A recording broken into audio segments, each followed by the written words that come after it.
AP CM Jagan పాలనపై ప్రజలు సంతృప్తిగా ఉన్నారని కాకినాడ రూరల్ ఎమ్మెల్యే కురసాల కన్నబాబు అన్నారు.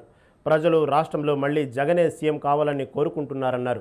జిల్లాలోని 7 అసెంబ్లీ, 1 పార్లమెంటు స్థానాలను వైసీపీ దక్కించుకుంటుందని, ప్రజలు వైసీపీకి బ్రహ్మరథం పట్టేందుకు సిద్ధంగా ఉన్నారన్నారు. ప్రజలను మభ్యపెట్టేందుకు ప్రతిపక్షాలు ప్రయత్నిస్తున్నాయన్నారు.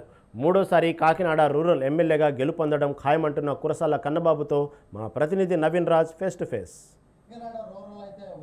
మొట్టమొదటిసారిగా కన్నబాబు అయితే ప్రచారంలో అయితే దూసుకుపోతున్నారు. మరికొద్ది రోజుల్లో జరిగే ఎన్నికలకు సంబంధించి అయితే అన్ని వర్గాలని అయితే కలుపుకుంటూ ఆయన అయితే ముందుకు సాగుతున్న పరిస్థితి ఉంది. అన్ని వర్గాలతోని, అన్ని మేధావులతోటి, అన్ని కులాలకు సంబంధించి, మతాలకు సంబంధించి అందరి నాయకులతో కూడా ఆయన అయితే ప్రచారంలో ముందుకు దూసుకెళ్తూ విజయకేతనం ఎగరవేసే దిశగా అయితే ఆయన ప్రచారం అయితే కొనసాగిస్తున్నారు. అసలు ఈ ప్రచారానికి సంబంధించి అసలు ఎలా ప్రచారం జరుగుతుంది, ప్రజల నుంచి ఏ విధంగా మద్దతు వస్తుంది, అలాగే ప్రభుత్వ నవరత్నాల ప్లస్ ఏ విధంగా అయితే ప్రజల్లోకి వెళ్తుందనే విషయం మీద అయితే కురసాల కన్నబాబు గారిని అడిగి తెలుసుకుందాం. సార్ నమస్తే. అసలు మీ ప్రచారం అయితే ఇప్పటికే గత 2.5 సంవత్సరాల నుంచి అయితే ప్రచారం అయితే ముమ్మరంగా సాగుతుంది. ఇప్పుడు ఎన్నికలకు సంబంధించి కూడా మీరు ప్రచారంలో జనంలోకి వెళ్తున్నారు. అసలు ప్రజల నుంచి ఏ విధంగా రెస్పాన్స్ వస్తుంది? మీరే చూశారు, ఎక్కడికి వెళ్ళినా కూడా మేము చేసేది ఎన్నికల ప్రచార యాత్ర, లేకపోతే అది విజయ యాత్ర అన్నట్టుగా నడుస్తుంది. జగన్మోహన్ రెడ్డి గారి నాయకత్వం పట్ల, ఆయన 5 ఏళ్ల పాటు చేసిన పరిపాలన పట్ల ప్రజల్లో కనిపిస్తున్న సంతృప్తి దీనికి తార్కాణంగా మేము భావిస్తూ ఉన్నాం. ఎస్సీ, ఎస్టీ, బీసీ, మైనార్టీలు, అదేవిధంగా ఓసీ వర్గాలు కానీ ప్రతి ఒక్కరూ, ప్రతి కులంలోని పేదలు కూడా ఇవాళ ర్యాలీ అవుతూ ఉన్నారు. మేము మళ్ళీ జగనన్నే కావాలి, మళ్ళీ మీరే కావాలని చెప్పి మా వెనకాల మద్దతు ఇచ్చి ఆశీర్వదిస్తూ ఉన్నారు.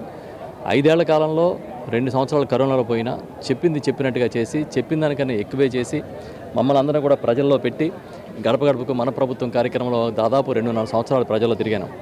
నన్నే తీసుకుంటే ప్రతి ఇల్లు నేను టచ్ చేశాను, నియోజకవర్గంలో ప్రతి ఇంటికి వెళ్ళాను. అదేవిధంగా ఇప్పుడు మళ్ళీ ఎన్నికల ప్రచారంలో కూడా అందరినీ కలుసుకుంటున్నాం.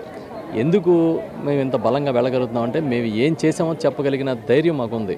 ఏదో ఒకసారి గెలిచేసి జనంలో లేకుండా మళ్ళీ ఎన్నికల ముందు వచ్చి ఓటు అడిగే పార్టీ కాదు, ఓటు అడిగించే నాయకుడు కాదు మా నాయకుడు.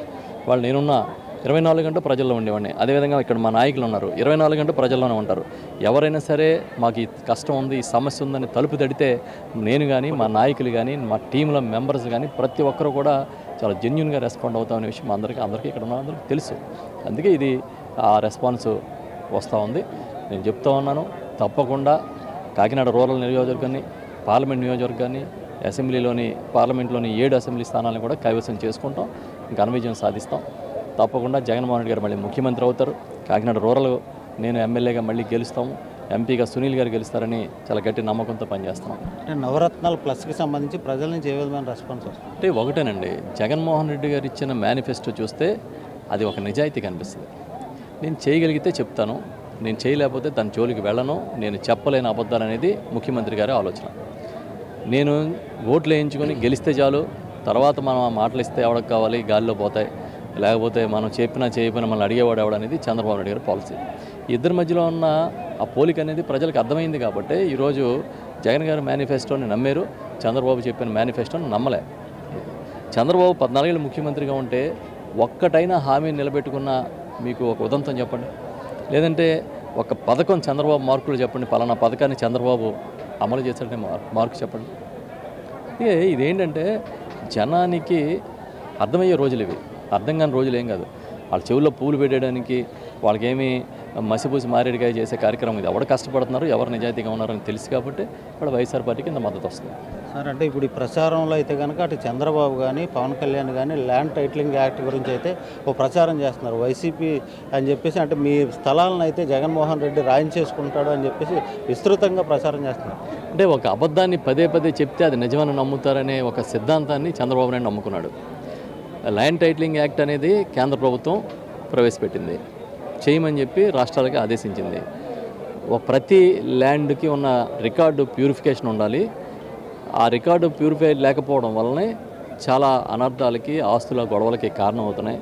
ప్రజలకి నిద్రలేని పరిస్థితి వస్తుంది. కాబట్టి వాళ్ళ ఆస్తులను ప్రొటెక్ట్ చేయడానికి ఒక ప్యూరిఫైడ్ రికార్డ్స్ తయారు చేయాలి, క్లియర్ రికార్డ్స్ ఉండాలి, అవి ఆన్లైన్లో ఉండాలి, ఎవడైనా చూసుకోవచ్చు అనే ఒక విధానాన్ని తీసుకురావడానికి కానీ దాన్ని పెట్టాలని సెంట్రల్ గవర్నమెంట్ పెట్టింది.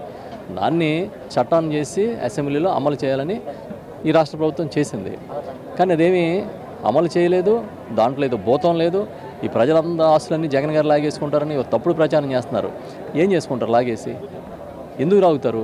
అసలు ఇది సాధ్యమేనా? ఒకవేళ నిజంగా అదే అయితే మరి మోడీ గారు కదా ఈ చట్టం చేసింది, చేయమని చెప్పింది, మరి మొత్తం వాళ్ళు లాగేసుకుంటారా ఈ ఆస్తులన్నీ? అంటే చంద్రబాబు ఒక అబద్ధాలని నిజం చేయడానికి ఎంత దుర్మార్గంగా బిహేవ్ చేస్తాడానికి ఇది ఒక ఉదాహరణ. అందుకే ఎలక్షన్ కమిషన్ కూడా మొట్టుకేలేసింది. ఎలక్షన్ కమిషన్ కేసులు పెట్టమని చెప్పింది. సిఐడి కేసు నమోదైంది చంద్రబాబు మీద, వాళ్ళ అబ్బాయి మీద. ఎన్ని అబద్ధాలు అందరి మీద, ఎవరి స్థాయిలో ప్రభుత్వం మీద అబద్ధాలు, సీఎం గారి మీద అబద్ధాలు, మా మీద అబద్ధాలు, అలా ప్రచారం చేస్తూనే ఉంటున్నారు. ఇది మాజీ మంత్రి కురసాల కన్నబాబు అయితే చెబుతున్నారు. అంటే ఈ ఎన్నికలకు సంబంధించి అయితే ఇప్పటికే ప్రచారం అయితే ముమ్మరం చేశారు. ప్రజల నుంచి అయితే భారీ ఎత్తున మద్దతు వస్తుంది. త్వరలో జరిగే ఎన్నికలకు సంబంధించి తప్పనిసరిగా వైసీపీ అయితే విజయం సాధిస్తుంది. అదేవిధంగా ప్రతిపక్షాలు అయితే కనుక ల్యాండ్ టైటింగ్ యాక్ట్ మీద అయితే కనుక దుష్ప్రచారం చేస్తున్నారు. అబద్ధాలని ప్రజల్లోకి తీసుకెళ్లి సానుభూతి పొందాలని అయితే ప్రయత్నం అయితే చేస్తున్నారు. దీన్ని ఎట్టి పరిస్థితుల్లో ప్రజలైతే సహించేది లేదని చెప్తున్న పరిస్థితి. ఇది తాజా పరిస్థితి. కెమెరామెన్ సత్యతో నవీన్, స్వతంత్ర న్యూస్, కాకినాడ రూరల్ నుంచి.